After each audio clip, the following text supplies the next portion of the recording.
Okay, so we are recording. Hello, everybody, and welcome. Hi. Good to see everybody. Nice to see those of you who we don't know yet, but welcome. We're glad you're joining us. Just quickly, my name is Valerie Gugala. I am one of the co-founders of Mary Lincoln Coterie, along with Donna McCrary and Donna Daniels. Ladies wave. And we do events every year in July to honor the anniversary of Mary's death. And we came up with this idea to have a discussion about ridiculous, silly things that are out there in the world having to do with Mary. And so I'm going to turn over the hosting of this event to my dear friend, Donna McCrary, and she can take over. So go right ahead, Donna. And I really don't know what to say other than I hope this event is fun. I hope it is entertaining. I hope we all have a good laugh after being cooped in for so long. I think we all need a little joy. Valerie, do you want to start, or do you want me to start? Or do you want me to bring up the eBay posting? I can do that. Yeah, go ahead and bring up that eBay posting. Rose is already laughing because I think she knows. I think I showed it to her. So, but it's funniest with Brian's reaction. Yeah, Brian is my husband, for those of you who don't know, and he has really good reactions to this kind of stuff, but he's not here right now. So, anyway, I don't remember Queenie.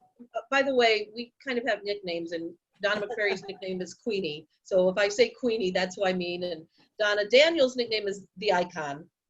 So just to let you know. Anyway, so Queenie, did you find this? I think you did. Yes. I did, and I called you and said, "Oh my gosh!"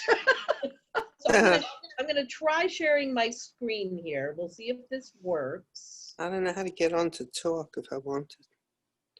We do hear you. Okay, so does everybody see an eBay page on my picture? Yep. Okay. Yes. I just went to a real small little thing on the side, vertical. But do you see eBay? Yeah, I do see. Yeah, the eBay thing is what's popped up, and we're now vertical.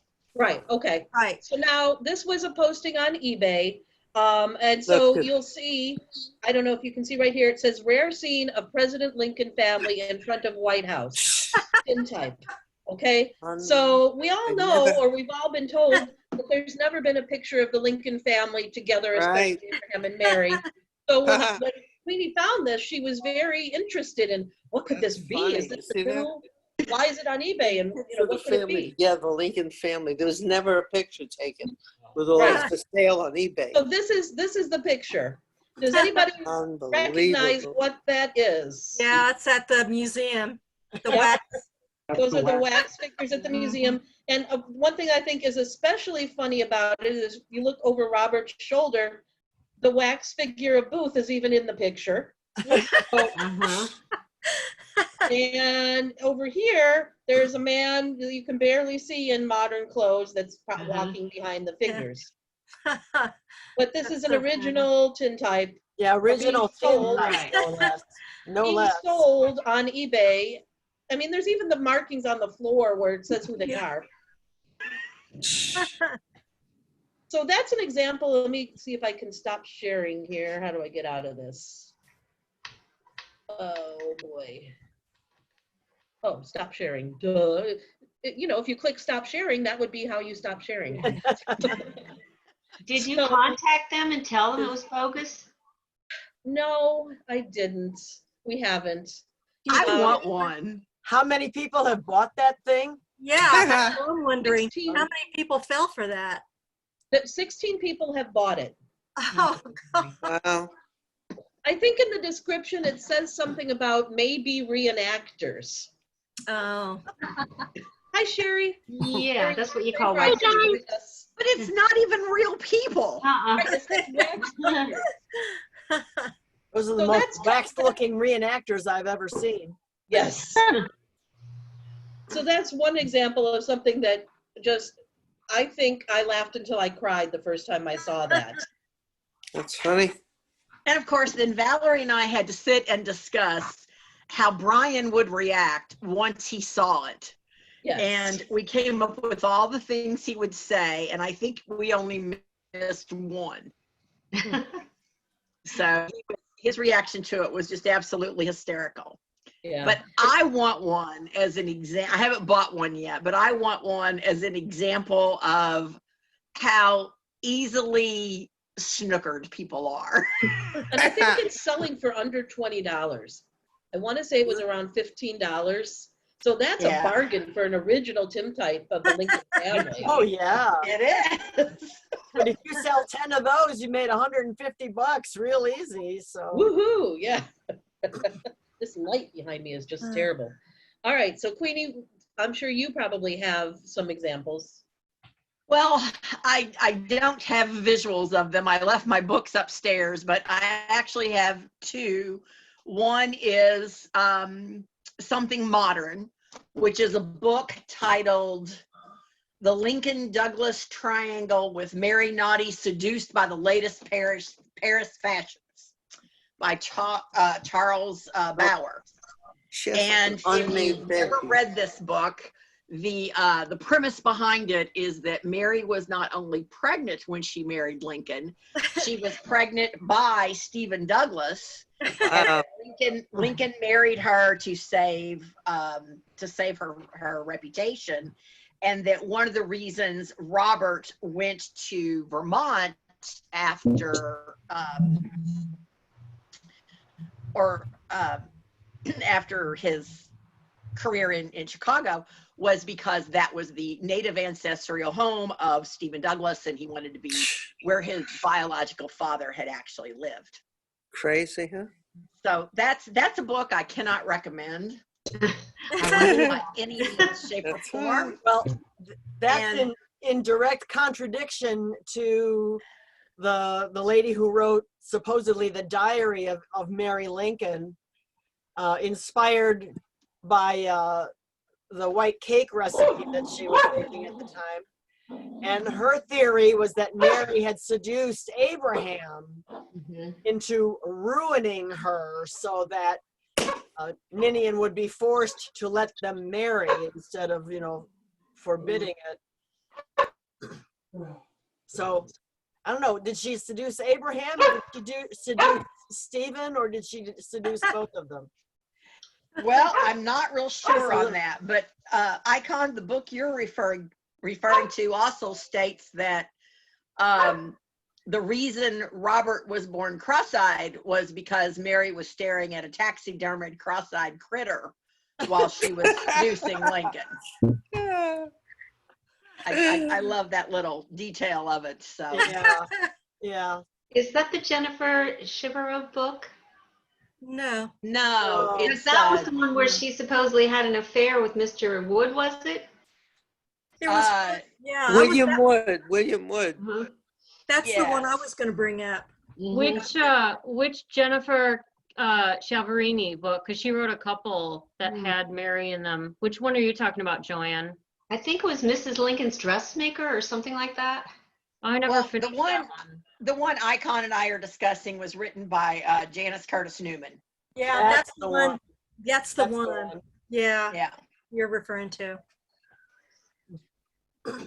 And my second thing was actually a contemporary writing about Mary.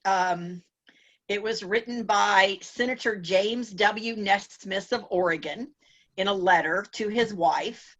And he described Mary as the weak-minded Mrs. Lincoln, had her bosom on expedition and a flower pot on her head, while there was a train of silk or satin dragging on the floor behind her of several yards in length.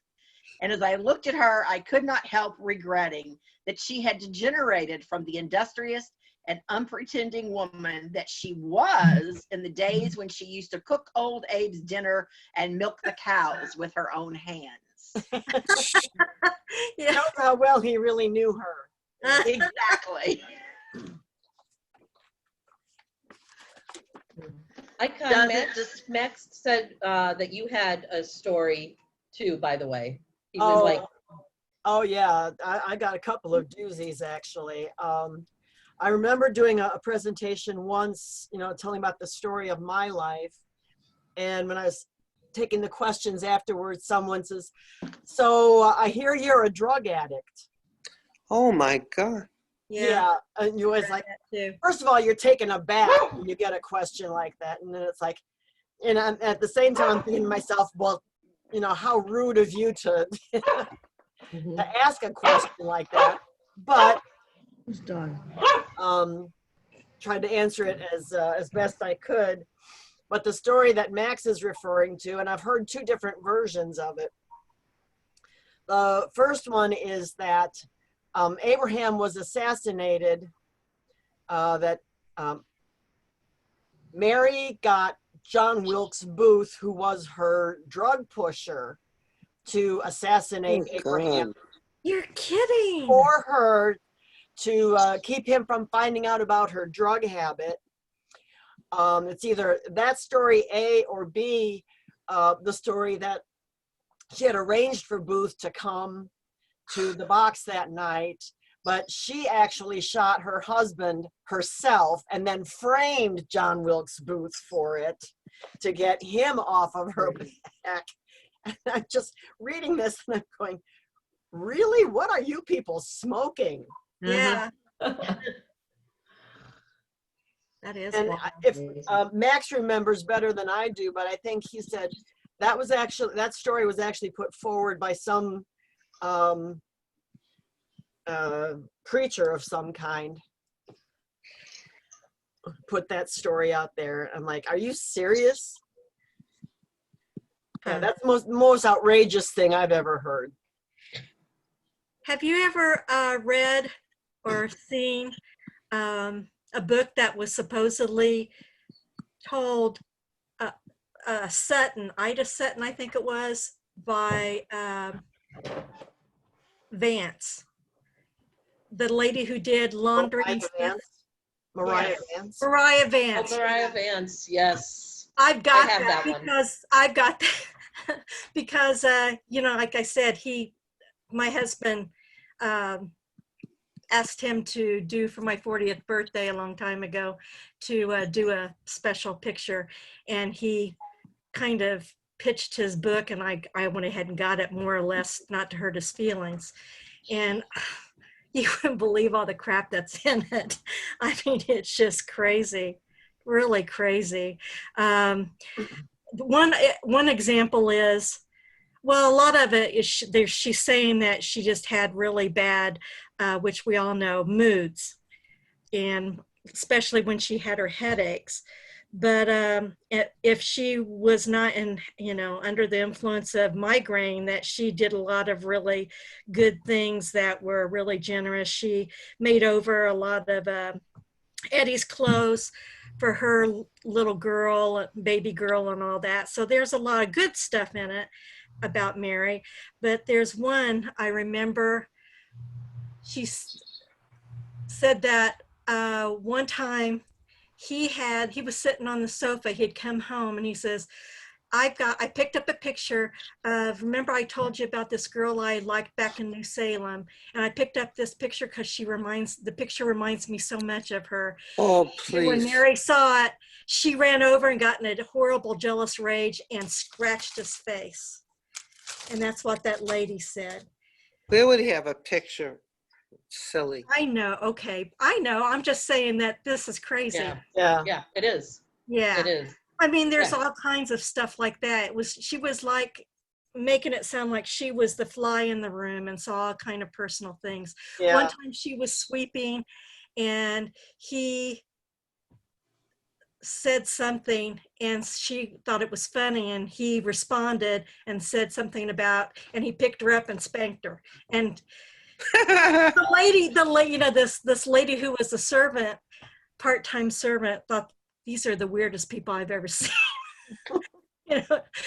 But I don't know if you've ever read any of that, but there's a lot of wild things in there. Just what? Yeah, there's the Mariah Vance book, I have it too, and I've read through it, and yeah, I agree, there's a lot of weird stuff in there. And yeah, there's some stories in there that you go, oh, I wish I could believe that, because they're really nice and sweet. Yeah, exactly. But I kind of have to discount that whole book, especially knowing the background of how that book came to be. Oh, I know. I mean, Yeah. there's no way she remembered conversations word for word. Ida Sutton was supposed to be taking all this down for Mariah. And I think she put a lot of stuff that she believed about Mary in it. I mean, it was, but it is cool that Mariah did form a really good relationship with Robert, because whenever he went to Springfield, he usually would show up at her house and she would make him a meal and he'd sit and eat with her. And I thought that was really sweet. I've read that in several things. I think even In the Shadows, Giant in the Shadows by Emerson that we had last week. When I read that, I think he mentioned that Robert still would visit her even at an old age, and they had a background together. He really, to show that he wasn't a snob, he was still in touch with his, and it just really sweet. So anyway, Yeah. that's what I wanted to mention. Valerie, what is the history of the book? How did it come to be written? So Mariah Vance she worked part-time for the Lincolns as a laundress, if I remember correctly. 10 years. Right. And Rose, is that documented that she did work for them? Do you know? It's documented that she definitely was a laundress. To call her a servant or a hired girl is incorrect. Okay. Because a hired girl, She was married. I'm sorry? She was married and a lot of times brought her children with her. That's actually one of the things that in order to be a hired girl, you have to be unmarried. Right. You have to live in. Mariah, what's interesting about Mariah and something that I feel like gets lost in the translation of her is that this was a woman who had her own business, African-American woman, had her own business in Springfield. Like, I feel like that's huge. Yeah. And everybody just kind of glosses over it. But she was a laundress, and we do have proof that she did work for the Lincolns, but to call her a servant or a hired girl of the Lincolns is incorrect. Right. And just so everybody knows, the reason I specifically asked Rose is she is a former ranger at the Lincoln home. Oh. So, and she has a specialty in the Lincoln's hired help. Yeah, She gave us a talk Oh, about that a couple years ago. So that's why I specifically asked Rose about that. But anyway, so Mariah, she dictated her reminiscences about the Lincolns to another woman who took down the stories in shorthand and then put them away for something like 50 years and didn't translate them from the shorthand for like 50 years. Finally pulled them out after 50 years. And I don't know shorthand, but I've heard from people that, I mean, it's really hard to translate after 50 years. You're absolutely right, Valerie. It is. Thing would be after. Yeah, my mom knows shorthand, and if she doesn't translate it right away, she doesn't know what it is. So 50 years later, she translated the shorthand, and I think she's the one that published the book, or she brought it to somebody. There's Lloyd Ostendorf who had it. Oh, Ostendorf. Lloyd Ostendorf. Well, there. She struggled to get it published because no one would touch it for years. There you go. Thank you. I didn't know the Exactly. rest of the story. And then finally, Lloyd said, "Oh, I'll do it." Mhm. Yeah, he thought she was hooked on paregoric, he told me. So that's the history of the Mariah Vance book and why everybody doesn't believe it. Although, again, like I said, there's some stories in there that I wish I could believe. Yeah. Yeah, because some really show some really sweet things, And Yeah. But Just submitted an article yesterday that is going to be published, I don't know, in a few months, which explains how come Ostendorf doesn't know he's backside from a hole in the ground when it comes to dating Mary's photographs. Right. Oh, wow, really? He's So gone he- now. He died of cancer. Yes, he did. Brian's here, Donna, since you were asking about his reaction. Come in the picture. This is my husband, Brian. Do you remember the picture of the Lincolns in front of the White House? That tintype that was on eBay? Oh, yeah. What was your reaction to I was that? like, I can't believe people fall for that. Yes, I but know. got to get the big reaction. You were like, I can't. All right, you All go. right. Thank you. Just came in. All right, sorry, just had to bring him in there because Donna was asking about it. Sure. Besides, I like showing off my husband. That's right. So anybody else have anything that they've read or seen that's ridiculous or silly or questionable? Yeah, Just about anything William Herndon said. What yeah. she said. North of Rockford, in a really little town called Roscoe, is a museum. It bills itself as an automobile museum, and it does have a lot of automobiles that were either used in movies, like one of the many, many Batmobiles in the many, many, TV series or whatnot. It has just it's a little bit of a side of the road attraction. It's like a half a step up from that. So many, many years ago, I had probably only started researching and portraying Mary for about 2 years. So this was a while ago. We all went there on Father's Day. My two sisters and my parents, and it was a nice afternoon. And so they have a room dedicated to Lincoln, because why not at an automobile museum?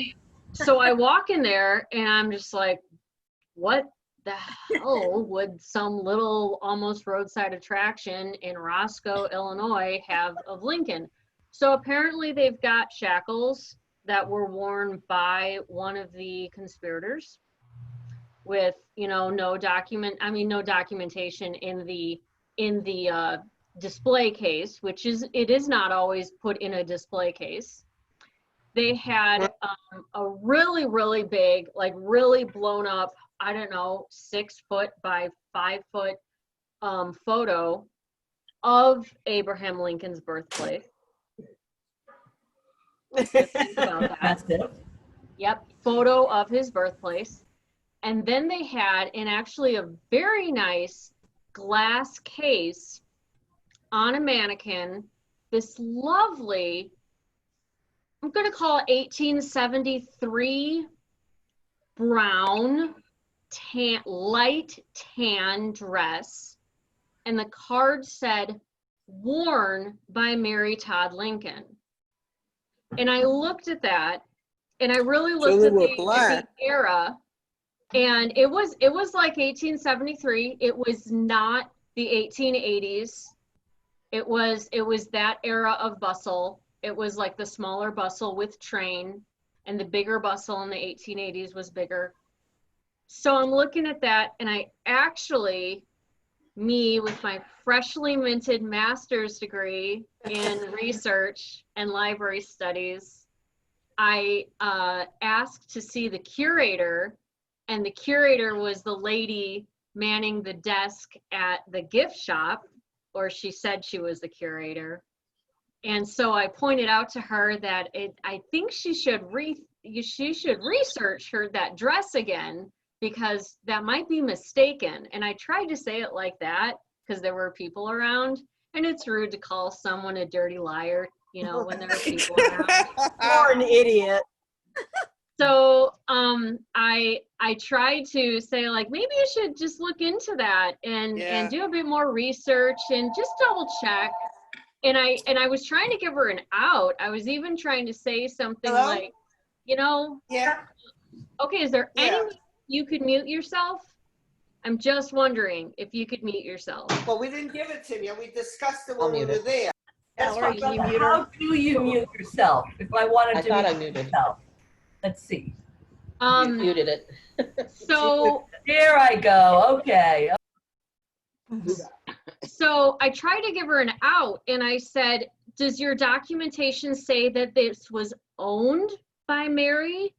Because of course I knew that there were instances of her purchasing clothing for a niece, Mary, Harlan Lincoln. Perhaps she purchased it. Perhaps there was a bill of sale saying that she purchased it. But I am saying that I'm doubtful that she wore it. And the woman got incredibly defensive, called me an idiot, and said, what right do I have? et cetera, et cetera.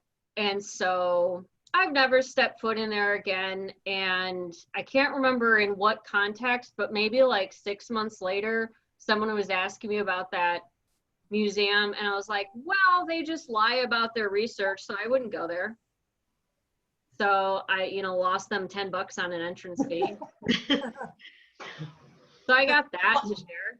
I'm going to play devil's advocate here for a moment. I'm familiar with that dress. I did not include it in Fashionable First, but I think we're all familiar with this dress. Oh, yeah. Yeah. Okay. This dress is in the Smithsonian in a very altered form. Yes. And what happened is this particular gown was given to Elizabeth Todd Grimsley by Mary Lincoln, who then in turn gave it to her daughter, who took it apart and recreated an 1870s dress and bodice out of Mary's dress. So not knowing the documentation on that one in Illinois, I'm not going to say it is or it isn't, because you got to know where it came from. Fabric was very difficult to come by at the time. And if you got some very expensive fabric from Mary Lincoln, hey, you butchered that dress and did whatever you want to do with it. And that does make sense, Queenie. I kind of wish if it is true, if they actually have documentation, why would they say something? Like, why wouldn't you share the extra layer? Like, okay, and then this was used by her niece, by her relative. Why wouldn't you add that? That's another layer of history, actually, and another way to educate people that clothing was remade, which we rarely do these days because clothing is so cheap. And that's why I didn't include it in the book, because they wouldn't give me the documentation saying, it had been remade. There's a window pane dress in Chicago that has been remade, and I actually convinced them to strip it down the best they could. I'm looking for it in FFL. Here's the way it looks. Valerie, is that what it looked like when we saw it? Do you remember? It was laying down, but yeah, I think it did look like that, but it was laying in one of the boxes that they keep it in when we saw it. Yeah, so since there was some fringe across the bodice that they've removed, and they've removed the ribbon because, they know that's not original. But Mary did not wear it with a train and a bustle. That that's where a panel had been taken out. And I really don't know who had that dress, but I don't remember, but it's documented. So yeah, they need to share their documentation. Yeah. One more, go ahead, Laura. Go ahead. Sorry. One more quick story, and then I'll totally look forward to laughing uproariously with everyone else's story. So many years ago, when I was hired to be the library director at a high school, a public high school, I had to be actually fingerprinted in order to get a background check on me. So that was fun. First time in my life I had to do that. So I go to the office of, a district something or other, and I have to wait, and I'm finally called back. And this is like an intense process of fingerprinting. And the lady, of course, not nowadays, but she was standing right beside me and, holding my hands. And so she's trying to chat and, oh, what do you do, or something about something. And I mentioned my interest in Mary Lincoln, or maybe I said I just started portraying her. I said something like that. And she goes, oh yeah, Abraham Lincoln's first wife. I actually stopped. I looked at her and I tried to pull my hands away. And I was just like, what do you mean first wife? And she's like, oh yeah, didn't he get married later? And I'm like, he wasn't alive later. You say it like you say other things, like Stephen Douglas's first wife or something like that. And I was just to this day, it's the only time I've heard that. So I don't know where her brain was. So those are my two stories. I've been asked that too. And I just usually say, or if I was his second wife, usually, because they think he was married to Anne Rutledge or something. Yeah. And I say, no, I'm his first, last, and only. And how many of you have ever been called, "Hey, Martha"? Yeah. Yeah. Or Nancy. Yeah. A lot of people think he was married to Nancy. Well, that would be weird. Yeah. I said, no, you have me confused with Mrs. Washington. You know, Yeah. Mary, Martha, it starts with an M. That's all the same thing, you know. Yep.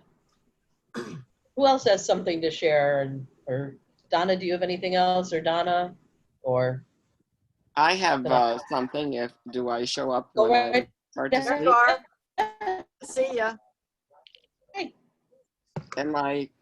All I see is Valerie. So, are you hearing me? We hear you, Well, Sharon. hi. Fine. Yeah. A little disconcerting that I don't look at myself. There's no explaining fiction writers and what they come up with. And my local librarian will always find me a book about Lincoln's and send me a card saying the book you reserved is in, and I have no idea what it was. So the surprise last week was The Murder of Willie Lincoln. Anybody heard of this? Wow. No. What? That's a new one. By Bert Solomon, a brand new book, The Murder of Willie. So as I was checking it out, I said to the librarian, I said, I wonder if it's a sequel to Abraham Lincoln Vampire Hunter. Yeah. I think they decided that Willie was not a victim of the vampire. Well, this is mostly a book about John Hay, who, being a New Hampshire native, is of interest to have in our New Hampshire library. John Hay has been set to work to discover whether Willie was actually killed. And so what also caught my eye was there's a Doris Kearns Goodwin recommendation on the front cover. I can't read the start of it because the library barcode is there. But it says, what I can read says, entirely plausible account of the Lincoln White House. That's And unfortunate. she chose her words carefully because it is, so far, I'm not all the way through, a very well written description of what was going on in the White House and what was going on with the family, starting with the death of Willie. And John Hay had been charged with the job of determining if Willie had in fact been killed. And they've come to the point of saying that he could have been poisoned, and it could have been arsenic. But then there's a very detailed description of the embalming process and a sudden realization that arsenic's used in embalming, so we can't claim that arsenic was used in it's a very interesting book. I'm enjoying it, and I'm waiting for the ending when John Hay decides that no, there's no proof that he but anyway, that's I said all that to say all in the that. meantime, you get a very good story of what's going on and lots of detail that I had not ever come across before. So Wow. I'll be made up. But there's a lot of footnotes, actually, to tell you. No, maybe not. It's another book I'm reading with footnotes. No, I'm in the middle of another book too. I'm doing two at once. So no footnotes. It's all fiction. Historical fiction. Historical. I love that cover. We cover ourselves with historical fiction. Yes. Mm-hmm. Based on a Has journal anyone read the book Mystic Chords of Memory? I can't recall the author. It is about a doctor who goes back in time and saves Willie's life. And then in the epilogue, you have what happened to Willie in his adult life. Okay. Oh, What happened, Donna? I don't remember. He didn't become a minister? Yeah, he Remember? became a minister. Yep. Yeah, that's He what I was gonna did, say. He probably but- became a minister. That's what he was, But I'm pretty sure he married and had children, and I don't remember everything that happened, but it's It was tough reading. I had to read that one and write a review of it. Oh, Yeah, God. that'd be tough. Just looking at the chat here. What else do we got? I know there's lots of stuff out there. Somebody else must have something. Silence, come on. I'm trying to think. There was a book I read about Lincoln time traveling, but I can't remember the name of it. I got to look it up. I know it's in my book database here. But while I'm looking, I'm sure somebody has something else. Well, did anyone else ever see the Saturday Night Live skit? This was years and years ago before it started getting weird. Well, it was always weird, but talking about Lincoln time traveling, they did a skit about Lincoln time traveling, and he had been to the future and knew that John Wilkes Booth was going to kill him. So he went back in time to find this John Wilkes Booth and kill him first. And it's told from John Wilkes Booth's point of view. Keep trying to figure out why this guy keeps following him around and trying to kill him. Like I say, fiction, there's all kinds of directions people's brains will go. Yeah. Alternative histories, as Steve says, yes. I recall reading, Valerie, did you find it? No, I was going to say something else, but go ahead, Donna. I recall reading, and I cannot remember which book it was in, that Mary was the only child of Robert Smith and Eliza Todd. Only child. Where'd they get that? The only child. So they totally ignored Elizabeth and Francis and Anne and Levi. The other 15 children. They were poor relations who moved in. But not all of them are Eliza's daughter or children. So. Oh, so they discounted them. I was going to tell a funny story on myself, I guess. It has to do with Vampire Hunter. I'm sure everybody knows Abraham Lincoln, Vampire Hunter. When the movie came out, we went to see it because, well, one, you kind of have to know what's out there of these silly things so you can talk about them in case you're asked. And, you know, my husband likes those kinds of movies anyway, so we went. So we're sitting in the theater and the movie starts. And, of course, there's lots of things that aren't historically accurate, of course. So every time there's something that's historically inaccurate, I'm leaning over to my husband and going, well, that's not right. And, you know, what about Sarah Lincoln? Where's she? And finally, after about 10 minutes into the movie, my husband turns to me and says, honey, this movie is called Abraham Lincoln Vampire Hunter. It's not a documentary. You can stop telling me it's not true because there's vampires. Yeah. I was like, okay, yeah, you're right.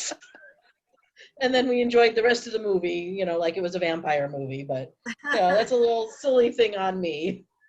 Well, that Vampire Hunter thing just caused us no end of trouble because after it came out, every time we would go to a school, and usually it was a junior high, and we'd have a presentation that we do for them talking about, you know, the institution of slavery and all the compromises over the years and what, you know, led to the point where we couldn't compromise anymore, and the war and what it cost and what was gained and all of this. It's like a 45-minute presentation.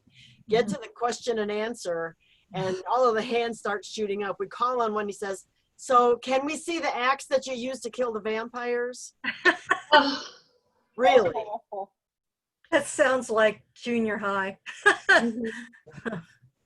And they wouldn't let it go. We try to, you know, move off of that question to someone have a, you know, serious question. You know, it's like, and then the next one was like, well, do you have a wooden stake? It was like, you know, and it's like, yeah.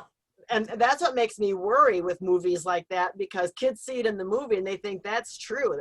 You know, God forbid they should pick up a book and actually read history. And you know what? They don't really teach a lot of history anymore. That's one of the reasons I left teaching. They don't teach science, they don't teach English, and they don't teach history. So we're going to have all these kids coming up, this generation who don't know squat about our past. They're gonna think what history is what they saw in the movie. Exactly. And that's pretty scary, isn't it? Yeah, it is. Yeah. It Yeah, is. I was think it was junior high school kids one time too, and they were saying, "Oh, we heard that your father grew hemp on his farm." Hey, hey, hey, hey, implying, of course, that they were growing marijuana, and Yeah. so you had to educate them about rope making and fabric and all that. Yeah. But, It's that age group, man. They are hard. mhm. Yeah, junior high boys are the worst. Yeah. There Yeah. was, Yeah. there was I a, know a another TV show. living history presenter who just refuses to present to junior highs anymore. Yeah, So they're there's just something. terrible. Junior high boys can be so rude. Mm-hmm. Well, at that age, they think they know everything, and there's nothing you can tell them. So Mm-hmm. you're Yeah. a Yep. waste of their time. Yep. There was a TV show, I think it was American Dad, where they did an episode where Mary Lincoln invented peanut butter as a cure for her headaches. But because of race relations, she said that George Washington Carver invented it so that there would be something positive coming out of freeing the slaves. Oh, man. Yeah. Oh. Wasn't there? Yeah, there was a speaking of television shows, wasn't there a short-lived? Yep, there was. I just looked it up. It was called The Secret Diary of Desmond Pfeiffer. It Oh, was I've seen that. Oh yeah. It was Yeah, on in the 1998, only for a month. And it was about the Lincoln White House. Yes. But it was racially supposed to be offensive. So I think it was only one Yeah, show. they pulled it. They pulled it. I just pulled a description of it. It says, a Black English nobleman named Desmond Pfeiffer, chased out of England due to gambling debts, becomes President Abraham Lincoln's valet. In the show, he serves as the intelligent backbone of a Civil War era White House populated by louts and drunkards. What? Lincoln's White House? Yes. So that was a sitcom. It only aired for a month. I'm Yeah. trying to see how many episodes. There were it says they shot 9 episodes, but only ever aired 5 of them. And it was in October of '98. 5 too many. Yes. Yeah. You are was right, very- Sharon. It was very uncomplimentary to Mary. I saw Yes. one. Yeah. I couldn't believe it. I I don't know about- remember it being on. I don't remember if I saw it or not. I must have. But when you mentioned television, it just popped in my head. So Well, I don't know about you ladies, but when yeah, I that hear was Lincoln White House, I think sitcom. So I mean, come on. oh yes, Listen, everyone. yes. That's the first thing that I think of. Yeah. Civil Well, War was so funny. The thing that gets me, ladies, is that this is Kim Bauer. The thing that gets Kim. me, hi all, Hi, Kim. in a top 10 offensive Lincolns at one time, and that was on the list. And the thing that gets me is that how we project all of our sexuality and sex and that kind of thing from our century back to that period to try and make it, funny, because that actually had things in it like they were doing telegraph sex. Mary was telegraphing to Abraham and he was telegraphing back. Abraham was cross-dressing, and it's really kind of, in many regards, it's really very disturbing how we can very easily try and make things go back based upon what we've gotten used to in our century. And that kind of reminds me of the most egregious story I keep thinking about, and I hope I don't offend anybody, but I'm sure you've all probably heard the story about how some people keep trying to bring up the fact that Mary had syphilis. And you're like, oh, please, ladies and gentlemen, I don't know, because you're on the front lines, doesn't it get tiresome for you sometime to have to defend this kind of thing? Mhm. Well, yeah, getting asked personal questions about our sex life or something like that, and you're so taken aback, like I said, when you get asked those offensive and way too personal questions. It's kind of like, who needs to know and why are you asking? Let's talk about we'll talk about ours as soon as you tell us about yours. It's like, shut the front door. I was going to say something else that reminded me of, I thought you were going to mention the people who say, well, like that Jan Morris, who's, I guess, trans. She says that Lincoln, she thinks he was gay. Yeah, the gay. Because they shared a bed. Exactly. Practice. But see, then you're putting, like you say, you're putting this, what it is today, the standards. I mean, back then, as we know, I mean, all the lawyers slept together and everything. It was just something that was done. It wasn't to keep it warm. Yeah. It's cold in Illinois in the winter. Trust us. Those of us that are Illinoisans, we know. Yeah. It's just ridiculous.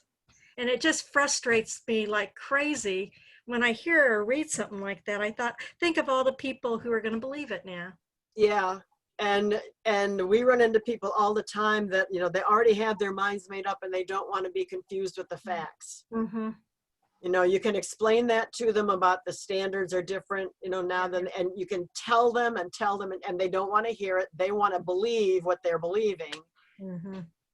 Oh my gosh, Icon, you're absolutely right. People, it is kind of sad, the people who actually don't want to learn from all of us who give public presentations. And I guess for the moment, I'm only talking about public presentations. So, I mean, like, Queenie, you've published so many fantastic books, but like when you're in public, then they can ask you questions or something like that. And people who don't want to learn, they just want somehow to argue with us or embarrass you, or embarrass us or something like that. And I've actually encountered that more when I do my portrayals of Laura Ingalls Wilder. The people who do not want to be told that Walnut Grove was never blown up, and that Mary Ingalls actually never married, never magically regained her sight for 1 week and then lost it, or whatever the episode was. Yeah. And and all that stuff. When I just tell them simply like, no, Mary Ingalls died a spinster, actually very ill, and was incredibly poor, and that was her life because she could not support herself because she was blind. Yeah, I've had people actually get up and walk out of my presentations. Oh my God. Yeah, it was a Laura Ingalls Wilder presentation, but they didn't want to hear it. They wanted their vision of the television show. And if that's what they want, then fine. Then just don't even show up to learn more. Some people just want the sanitized Hollywood version of history, and it's not the case. I mean, history is not pretty sometimes. And yeah. It's real life. Real life isn't always pretty. No. But when they change it so much, then you have to fight it all the time with Mary. I also portray the unsinkable Molly Brown, Margaret Brown, and she never bellied up to the bar. I mean, she was a good Catholic girl who ran for Congress before women had the right to vote and all that stuff, which people don't know about her. And Jenny Lind in The Greatest Showman, they have her having this supposed affair, trying to. None of that stuff ever happened. I don't know why they can't see that history is interesting as it occurred, that you don't have to embellish it or change it. Yeah. So are you telling me Molly Brown never gave Jack a suit so he could go to dinner? Don't think there was a Jack. Oh, whoever phone is ringing, mute yourself, please. Hello? Story. Hello? Hi. Okay, so Carolyn, you had sent me an email about a silly thing. Did you want to talk about that real quick? Yeah, I'd love to. So Go ahead. can you hear me okay? Okay. Yes. Yeah, someone else is talking though on their phone. So Yeah, who's on the I phone? Let am me see so if I happy can. to be here. You are my people. My great great grandmother was a friend of Mary Lincoln's. Do you know this picture? Can you see it? Yeah. Mhm. Yes. Yep. So, the woman sitting right in the middle is right there. That's my great great grandmother. For real? Wow. So that's Elizabeth Very Dixon, cool. little known. What was her name? Elizabeth Dixon. Yeah. Dixon. Where is that picture supposed to have occurred? This is the Peterson Peterson house. This is The room's called. not that big. Yeah, It's a there's painting. It's a lot of Oh, a painting. I was in. It's a Okay. painting. Yep. So she's my great great grandmother, and I am the first family member to ever talk about her Wow. and her friendship with Mary Lincoln and why she's there at the Peterson house. There are 2 different letters that she wrote. Both have been used as references. You'll see them. I talked to Jason Emerson earlier today for a long time and shared a lot of the things that I know about my family, but we've never done this before. Hi, Kim. I know you're on the call. Are you still there? looks like he is, but he's on mute. Okay. I am. There, he came off mute. I've My spoken love- to you. My I've lovely spoken, wife has muted me like she does many times. No, I'm kidding. I remember speaking with you a long time ago. Yes. It's very nice to hear about you being on tonight because I'm sure you've got. Oh my gosh, I'll just shut up. Oh, but it's so fun. I mean, I've got a lot to share. The reason why no one really knows anything about Mary Lincoln's friendship with Elizabeth Dixon is it was always lore for me and my family. But it wasn't until I found the documents that my great aunt had donated to the Historical Society and went through them that it confirmed the real friendship that Mary Lincoln had with Elizabeth Dixon. And the 2 letters, she describes the night Lincoln died. Just recently, the Peterson House have launched like this app, it's augmented reality. And they go around the room at the Peterson House and they even have Elizabeth Dixon's face on it. Wow. And words from the letter which she described Lincoln's death. So by little, history is learning about Elizabeth Dixon. I really think it's taken 4 generations for us to kind of get over the trauma of our great-great-grandmother witnessed Lincoln's death. She was summoned from her house on Lafayette Square, and she and her sister, and they went to the Peterson House. And they stayed with Mary Lincoln all night long and brought Mary back to the White House, a lonely widow, she said. A year later, there's another letter that she wrote, Elizabeth Dixon, describing the fact that she paid reporters to keep her name out of the paper because she was so traumatized by it. Wow. And there's a 3rd letter by Mary Lincoln written to Elizabeth Dixon that talks about the fact when Robert said to me, "Mother, who shall I go for?" I said, "Mrs. Dixon and Mrs. Kinney." That's her sister. And it's just a very touching letter. It's at the Connecticut Historical Society. My aunt donated it in 1945 with a whole cluster of other manuscripts. It's all under one accession number. So there's no way for historians to find that. But Jason Emerson, I talked to him today and he knows where to get it now. Because I believe, Jason Emerson is like the authoritative expert right now, I believe, for Mary Lincoln. After listening to your Zoom meeting, I was so happy. And you all have brought up, you guys respect Mary Lincoln. And she deserves respect. She really does. Preaching to the choir on that.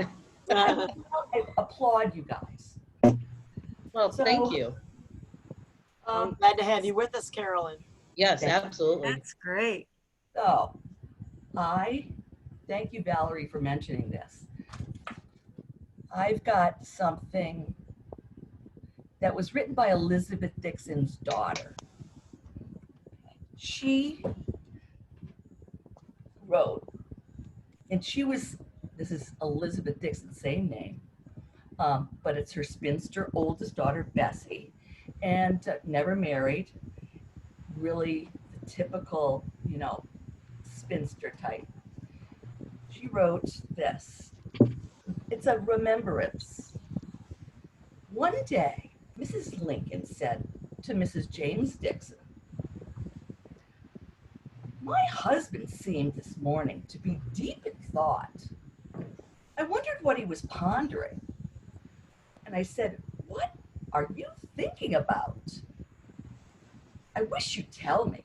And he looked up and he said, 'I was thinking of pretty Miss Kinney and wondering which of those officers will get to see her first.'"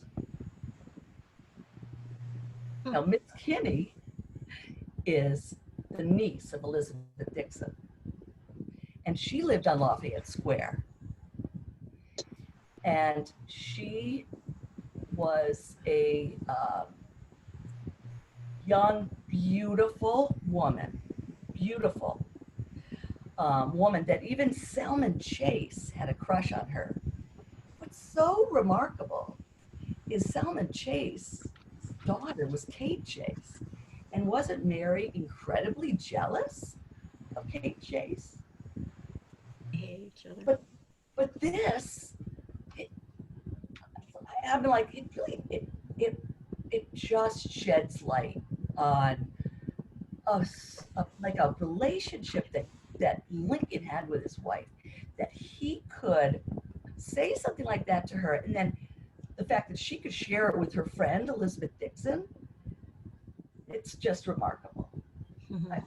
It's just a different little, it's silly. It's really we're like voyeurs.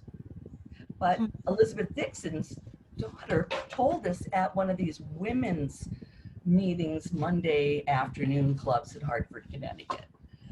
So what do you guys think? Very cool. It's cool that you have all of that stuff. Wow. What does everybody else think? Not just me. I'm impressed. Show and tell. Well, I just sent Carolyn a private message. I think I need to talk to her. Yes. While I'm in the midst of my final edits. Oh, Donna, I have to talk to you because you know clothes, don't you? I wrote a book called Fashionable First Lady, The Victorian Wardrobe of Mary Lincoln. Oh, which is excellent and highly well researched. And I'm not just saying that because it's dedicated to people that I really like. Oh, yeah. Well, I look forward to talking to you because I've got some items I really need to. I need to confirm, is this the era? Is this, it's all she wore it to the funeral. She, you know, and I'm like, oh, well, she wore it to the funeral.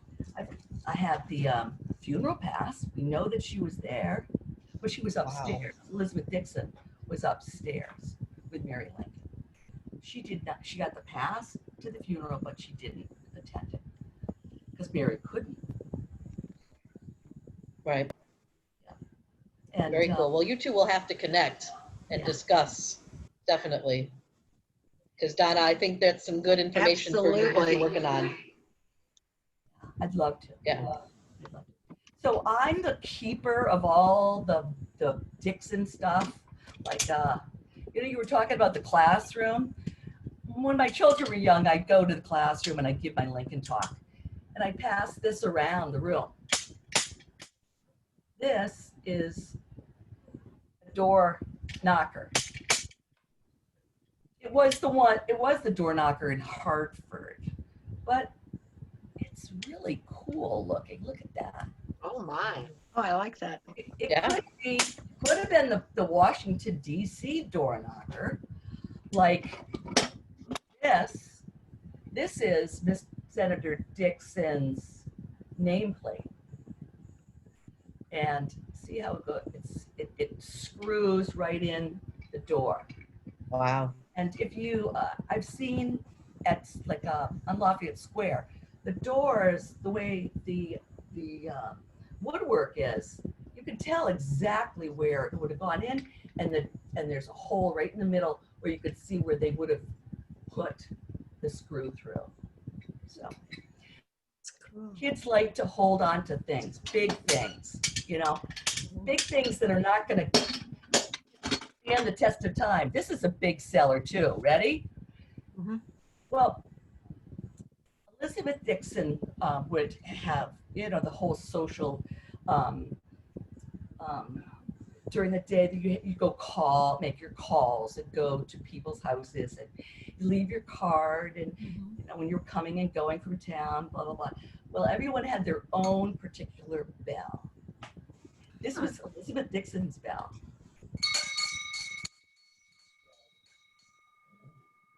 It's a big one, loud, distinctive. And so these are the kind of things the kids loved. Yeah. Get their hands on, you know, yeah. So. Cool. So it's my, you know, I'm really thankful that I can touch these wonderful keepsakes, but I really just want to share them so I don't have to be the curator of them. And this, you know, really what's prompted me is this whole COVID thing. What if I die and I have all this stuff? You know, I don't want my kids to have to deal with it. So I'm trying to find homes for everything. You know, the appropriate place. Trying to make sure that they know the significance of those things and don't go, oh, here's a piece of copper that we can melt down and get the money. Yeah. So. Yep. Does anybody else have anything they want to share? A funny story or a silly book you've heard about? I can't find the book I was looking for. I've gone through my book database and I thought it was in there, but it's not. Joanne, you have something. Well, the stupidest question I think I ever got came from the head of a history department at Shepherd College, Shepherd University now in West Virginia. First of all, he showed me a video that was in very poor taste and really embarrassed me almost. And I guess he thought it was funny. But then it was after I had just presented for a convention of history professors and high school history teachers. There were, like 500 people in the audience. And of all the questions he could ask me about Mary Lincoln, he said, which of your vice president's wives did you like the better? I just thought that was a stupid question.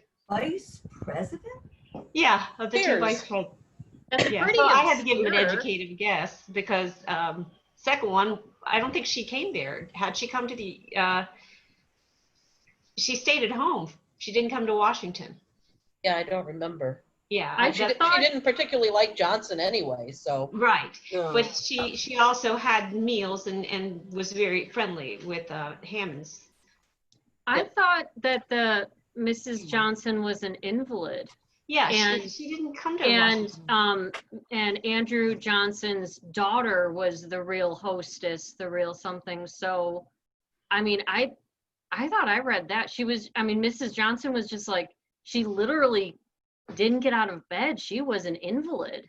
Mhm. And I don't I even just know. thought that was a stupid question.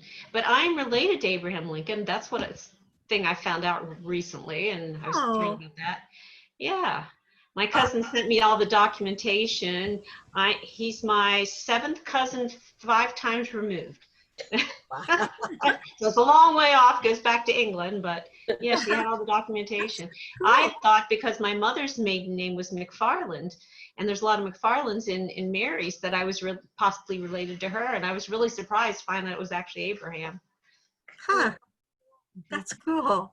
Okay, Joanne, you Yes? you gave a really big buildup of someone showing you a video in poor taste that someone else thought funny, that was not appropriate, and that someone thought you would like. So are you talking about porn, or what are you talking about? Are you, oh my gosh, you can't give us this. Don't leave us hanging like that. It's been quite a few years ago. I just remember how taken aback I was, because Jenny Lind was in it too, and it just made it was kind of like it had something to do with masturbation, and I mean, it was just, like I said, it was really, yeah.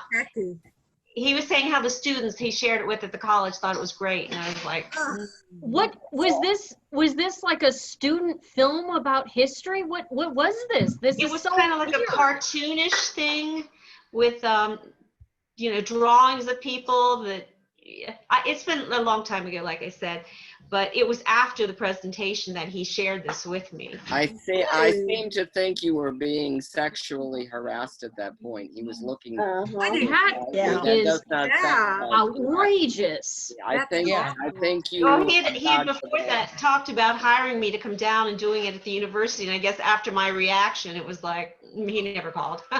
It was okay with me. That's sick. Yeah. Yeah. Testing you. Joanne, you win the worst story. Yeah. I don't know if I ever told you about that one. Well, Any other silly questions anybody's been asked? I don't have anything silly, really, but pardon me, my actual grandfather voted for Abraham Lincoln. And I know that sounds pretty preposterous. He was born in 1828, but he didn't marry until he was 66 years old. And he sent a representative to this Civil War because he was not married, and he had to farm. So he paid a guy $1,200 to go, and of course he skipped out after 3 months.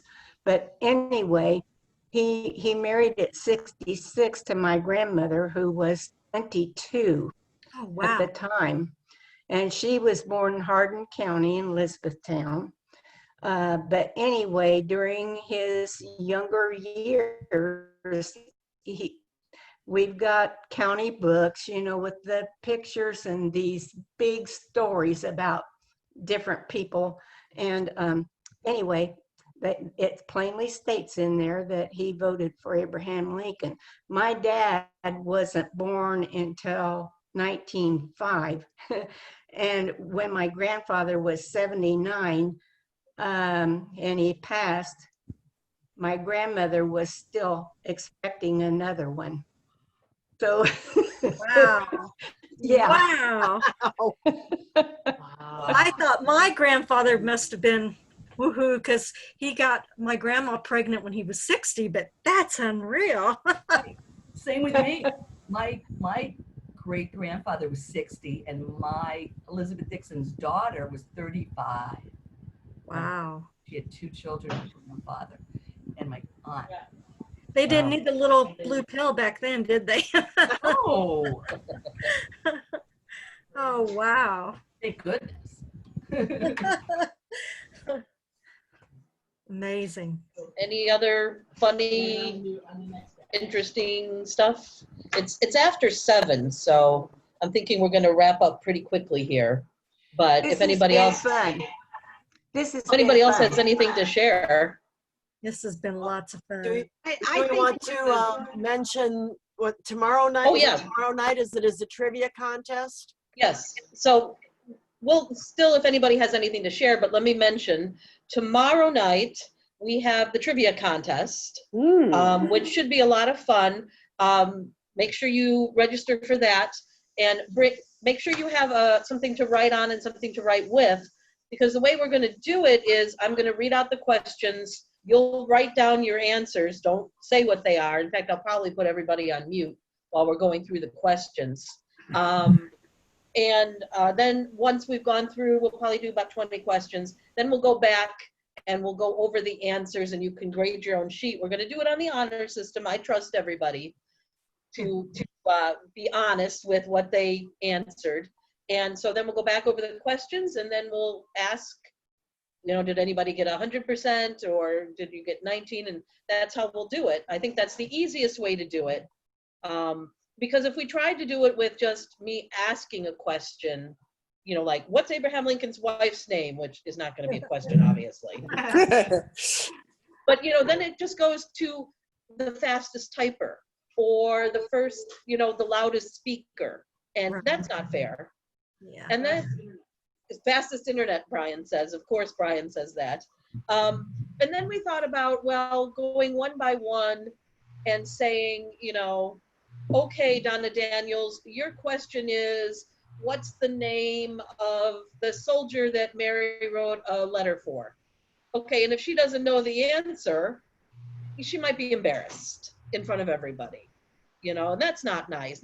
We're not doing this to embarrass anybody, right?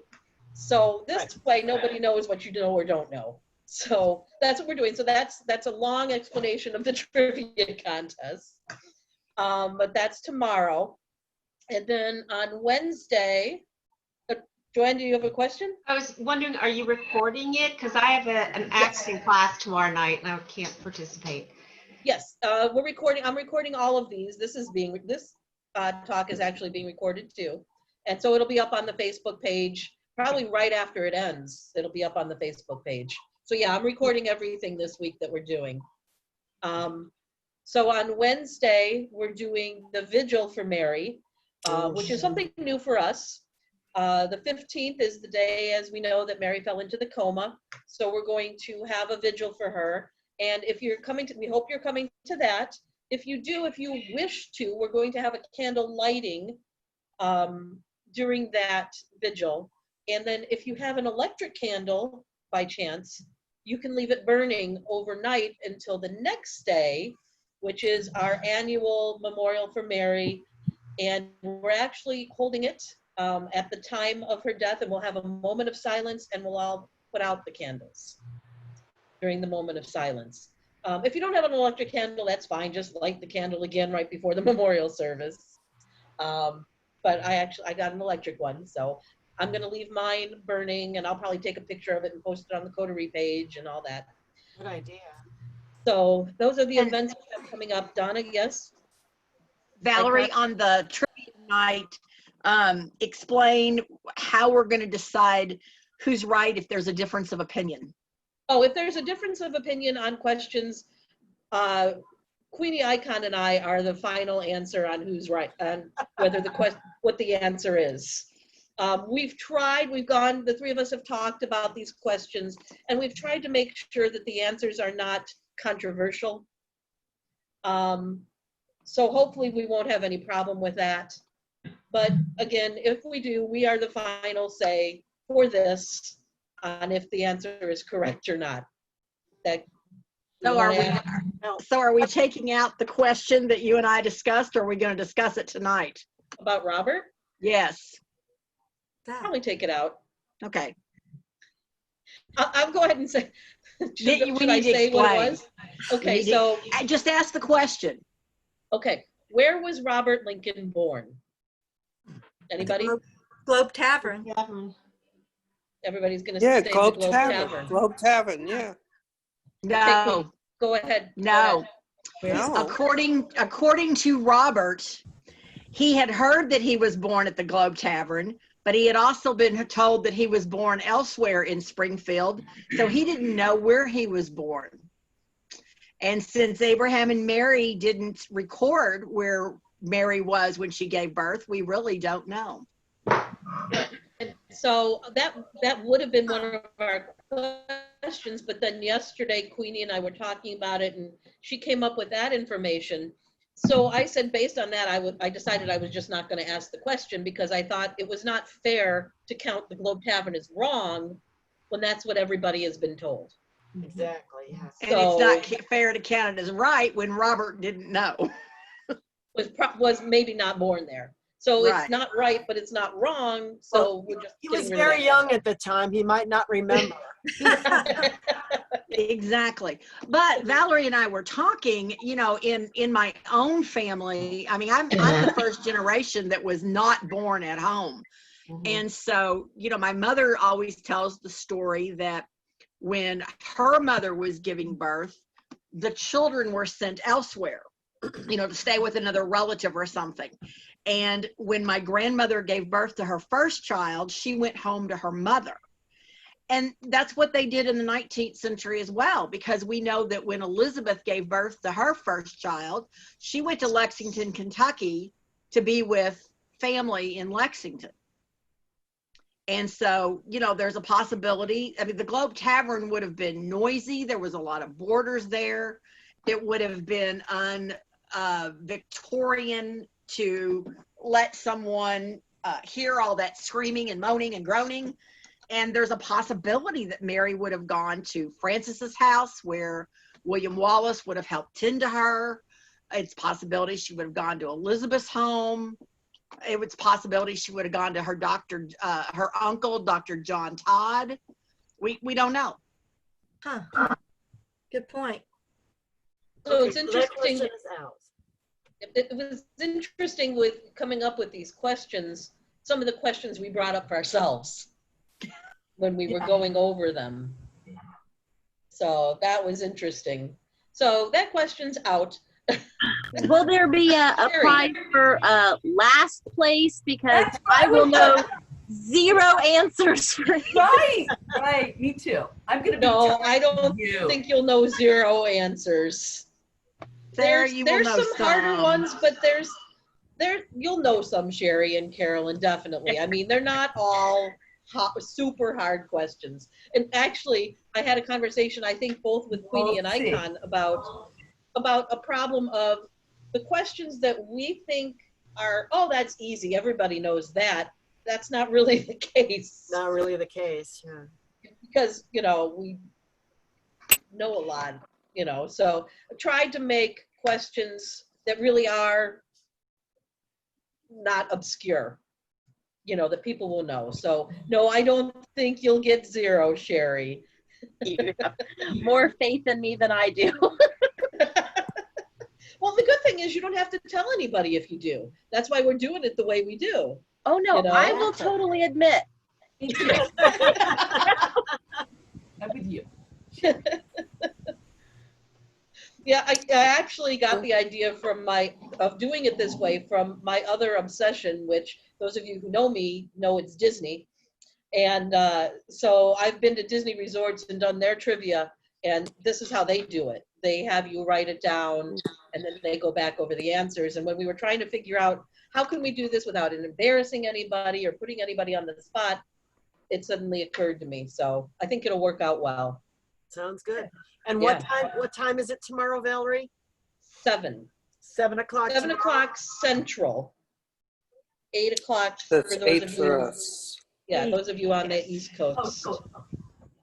So I'm really looking forward to it. I think it's going to be a lot of fun. I really do.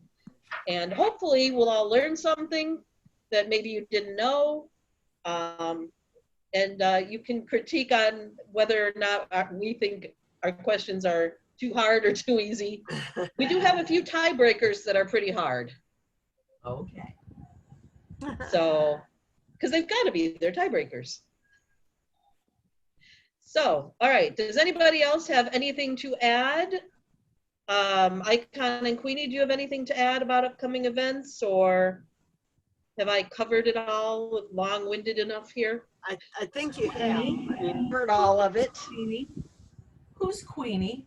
I am. Okay. Queenie is Donna McCrary, and Icon is Donna Daniels. And I guess I should say what my name is. My name is Sister Not Donna, because I'm not Donna. You're I'm Donna, Valerie. not Donna. Donna Daniels. What is your name? Icon. I'm the Icon, formerly known as.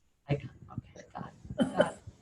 Yeah, so since Actually, Queenie gave me that nickname, so. Well, here's how it came about. The three of us belonged to an organization, or at the time we all belonged to an organization called the Association of Lincoln Presenters. And Donna Daniels had won the Outstanding Mary Lincoln Award, and I got to present it. So in the presentation, I made the comment that she is an icon in this industry. And afterwards she said, "Oh, I'm an icon." I said, "Okay, that's what we're going to call you from now on." that was what, 20 years ago? Oh, at least. Probably. At least. And then the reason that part of the reason I'm called Not Donna, one is obviously I'm not Donna, because there's Donna, and me. But when Donna McCurry and I are dressed as Mary Lincoln, we look pretty similar apparently. And every time we would be together at conventions dressed as Mary Lincoln, people would come up to me thinking I was her and start talking to me as if I was her, and I'd have to say, "I'm sorry, I'm not Donna." So that's why I'm called Not Donna. And in defense, Donna does usually wear a tiara. Well, I have one too. Only to the strawberry party. Yes, only to the strawberry party. I'm missing it a little bit right now. I'm just saying. Maybe we should wear them. We should wear them tomorrow night. Wear them tomorrow night. Yeah. Yeah, there you go. Icon, get out your tiara. The three of us are wearing them tomorrow night. Okay, tiaras tomorrow. Okay. Because I think it's inappropriate at the vigil. Because normally we wear them at the strawberry party, which is usually the night before the cemetery, but the vigil's a little more serious than our strawberry party. Absolutely. So, yes. All right. Anybody got anything else to add now that we've explained our nicknames? I just Well, I was wanted to gonna say add- thank you. Thank you for doing this, Thank you because so much. when we can't make it to Springfield, we're completely left out. And Yeah. this is a Yeah. good thing of the pandemic, if I should say anything good can come out of it, is that we're able to connect when we weren't able to before. Right. And, Absolutely. And even when we are able to, hopefully next year have everything in person, we'll continue with putting up a Zoom so that people who can't travel can see what's going on. Good idea. So, Very and, good idea. I'm sure you've seen the posts on the Coterie page. We're going to be having book discussions and other discussions during the year. We're not just going to do it during what we call Wreath Week. That's what the three of us have referred to this week in July as Wreath Week. I think Donna Daniels came up with that. But we're not just Wreath Week. We're going to do different things, different book discussions and different lectures to keep things moving.